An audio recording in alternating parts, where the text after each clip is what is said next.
দেশের শীর্ষ নায়ক শাকিব খানের প্রথম প্যান ইন্ডিয়ান সিনেমা দরদ। এতে বলিউডের জান্নাত খ্যাত অভিনেত্রী সোনাল চৌহানের সঙ্গে নায়কের রোমান্স দেখার অপেক্ষায় ভক্তরা।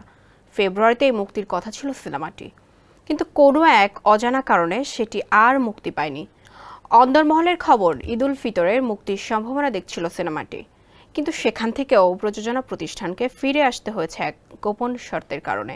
শাকিবের দরদের সেই ফিরিস্তি জানাচ্ছেন শিবলি আহমেদ। চলতি বছরের ফেব্রুয়ারিতে শাকিব খান অভিনীত প্রথম প্যান ইন্ডিয়ান সিনেমা দরদের মুক্তির কথা ছিল, তবে শেষ পর্যন্ত তা হয়নি। এক পর্যায়ে ছবির পরিচালক অনন্য মামুন জানান, যমুনা রেফ্রিজারেটর, খাবার ফ্রেশ তো লাইফ জম্পেশ। সিনেমাটি ভারতের একটি প্রযোজনা প্রতিষ্ঠানের কাছে বিক্রি করে দিয়েছেন তিনি, তাই এর মুক্তির বিষয়টি এখন আর তার হাতে নেই। এবার পরিচালক বলছেন আগামী সেপ্টেম্বরের প্রথম সপ্তাহেই মুক্তি পাবে সিনেমাটি। দরদে শাকিবের বিপরীতে অভিনয় করেছেন সোনাল চৌহান, তাই ছবিটির ওপর দর্শকের বাড়তি আগ্রহ জন্মেছে। ভারতের বিভিন্ন মনোরম লোকেশনে হয়েছে দৃশ্যায়ন। বাংলাদেশ ও ভারতের যৌথ প্রযোজনায় নির্মিত হয়েছে দরদ।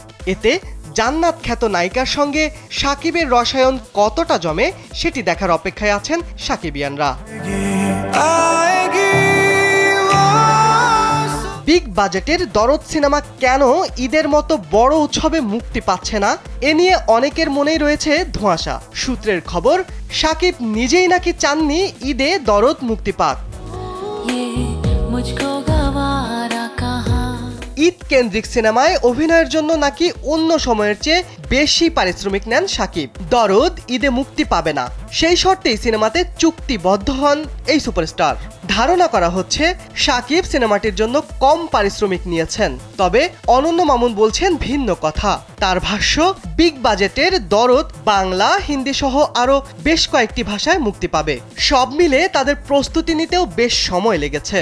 শুধু বাংলাদেশকে কেন্দ্র করে সিনেমাটি নির্মাণ করা হয়নি, ভারত সহ বিশ্বজুড়ে একযোগে মুক্তি দিতে চান তিনি।